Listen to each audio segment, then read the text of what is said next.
तो स्वागत है दोस्तों मेरे इस नए वीडियो में। आज हम देखेंगे आकलन और मूल्यांकन को।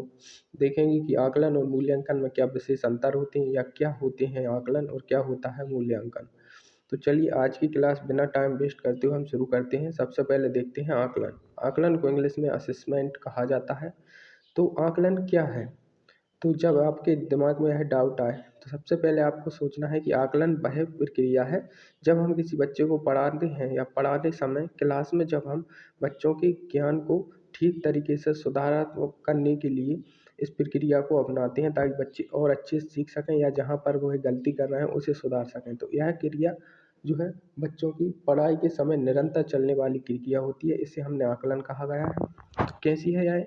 एक निरंतर प्रक्रिया है जिसमें बच्चा कैसे सीख रहा है हम यह जानते हैं या बच्चे को सीखने में क्या कठिनाई आ रही है यह जानते हैं। अब एक डाउट आ सकता है कि आकलन का जो है उद्देश्य निकल कर क्या आता है, यानी कि हम किस लिए आकलन कर रहे हैं।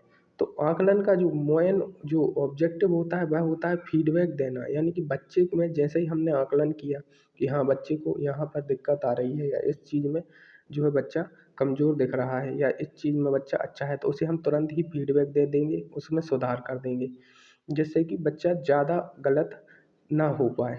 यानी कि उसकी गलती बनते ही उसको तुरंत सुधार देना क्या है आकलन का मेन उद्देश्य होता है।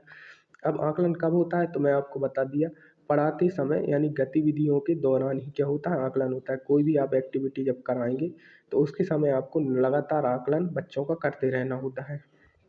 अब इसकी प्रकृति के बारे में सवाल आए तो यह कैसा है, एक प्रकार का निदानात्मक और रचनात्मक होता है। तो इससे क्या मतलब है? रचनात्मक से तात्पर्य है कि इसको जो है हर बार बदला जा सकता है, यानी कि समय के अनुसार या सिचुएशन के अकॉर्डिंग या फीडबैक हमारी जो आकलन से आती है वह बदली जा सकती है। जबकि निदानात्मक से तात्पर्य है कि एक तरीके से आपने डायग्नोस्टिक शब्द सुना होगा। डायग्नोस्टिक का अर्थ क्या होता है कि हम पहले किसी चीज़ की कमी को निकालते हैं, पहचानते हैं, पहले कमियों को पहचानना, फिर उस कमियों के अकॉर्डिंग चीज़ों को जो सुधार के लिए आवश्यक है उस चीज़ को करना, तो वह होता है निदानात्मक। अब जैसे इसको मैं यदि एक उदाहरण के माध्यम से समझाना चाहूँ तो सपोज कीजिए आपकी क्लास में आप जो है प्रकाश संश्लेषण का कोई टॉपिक पढ़ा रहे हैं।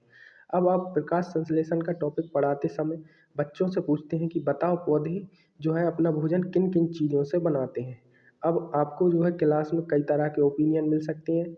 जैसे कोई बच्चा बोलेगा, कुछ बच्चे ऐसे बोल दें कि ऐसी चीज़ों का नाम ले लें जिनसे कि पौधों को भोजन बनाने में जिन चीज़ों की आवश्यकता नहीं होती, तो आप तुरंत ही उसको क्या करेंगे, फीडबैक देंगे कि नहीं आप गलत बता रहे हो, पौधों को भोजन के लिए सूर्य के प्रकाश, पानी और कार्बन डाइऑक्साइड की आवश्यकता होती है। और इसी प्रकार जो बच्चा सही बताएगा तो आप उसे भी फीडबैक देंगे, बहुत बढ़िया, बहुत अच्छे से तुम्हारा ध्यान रहता है क्लास में। तो ये क्या होता है, आकलन होता है। ठीक है, उम्मीद है आपको आकलन समझ आया हो। अब देखते हैं हम अगला हमारा टॉपिक है मूल्यांकन का, यानी कि इवैल्यूएशन क्या होता है। तो देखो आकलन का अपोजिट है मूल्यांकन, क्योंकि आकलन क्या है पढ़ाई के समय चलता है, जबकि मूल्यांकन जो है पढ़ाई के खत्म होने के, यानी कि जो शिक्षण संस्था हमारा खत्म हो जाता है इसके बाद हम मूल्यांकन करते हैं। यह एक व्यापक प्रक्रिया होती है। इसमें हम यह देखते हैं कि बच्चे ने कितना सीख लिया है, यह जांच करेंगे हम। उसको जो निर्धारित लक्ष्य दिए गए थे, यानी कि जैसा कि आपको पता होगा किसी परीक्षा को पास करने के लिए एक पैमाना बनाया जाता है कि इतनी मिनिमम इतने परसेंट तो प्राप्त करना ही है। तो वो निर्धारित लक्ष्यों को क्या बच्चे ने प्राप्त कर लिया है, उतना उसमें ज्ञान आ गया है। और यह क्या होता है, एक निर्णय लेने का तरीका होता है, यानी कि यह निर्णयात्मक होता है। इसमें या तो बच्चे को हम जो है एक निर्णय में पास कर देंगे या फेल कर देंगे। तो कुल मिलाकर मूल्यांकन में पास या फेल का खेल है। तो इसका जो उद्देश्य है वह क्या है, अंतिम परिणाम को देना, बच्चे को ग्रेड देना या फिर पास या फेल कर देना। अब इसका जो समय है वह क्या हो सकता है, किसी कोर्स के अंत में, किसी इकाई जो मान लो जैसे हम कोई इकाई पढ़ा रहे हैं हमारे किसी बुक में से, तो उस इकाई का जब लास्ट तक हम पढ़ा देंगे तो उसके अंत में लेंगे कि बच्चों ने कितना सीख लिया या हमें पता चले। और किसी सत्र के अंत में जैसे छमाही परीक्षा, तिमाही या फिर वार्षिक परीक्षा के रूप में, तो यह अंत में होता है। इसकी प्रकृति कैसी है तो निर्णयात्मक है, यानी कि इसमें एक निर्णय को बना लिया जाता है। इसके अलावा इसका यदि हम उदाहरण देखें तो वही कि हम जब सत्र के अंत में वार्षिक परीक्षा लेते हैं, ग्रेडिंग में हम उसे बच्चे को पास या फेल करते हैं, तो वह क्या है, मूल्यांकन है, इवैल्यूएशन है। तो देखिए अब हम क्या करते हैं कि बच्चे कई बार क्या होते हैं, कन्फ्यूज हो जाते हैं आकलन और मूल्यांकन में। तो हम एक बार इन पर मोटे मोटे तरीके से नज़र डाल लेते हैं कि आकलन और मूल्यांकन में क्या अंतर होती हैं, क्या इनकी विशेषताएं होती हैं, अलग अलग दोनों की विशेषताएं उस हिसाब से हमें देखती हैं। तो सबसे पहले आता है कि कब होता है। तो आकलन कब होगा, तो मैंने आपको बताया टीचिंग लर्निंग प्रोसेस के दौरान, यानी कि शिक्षण के दौरान ही आकलन होगा। और मूल्यांकन कब होगा, तो शिक्षण के अंत में होगा, यानी कि एट द एंड होगा।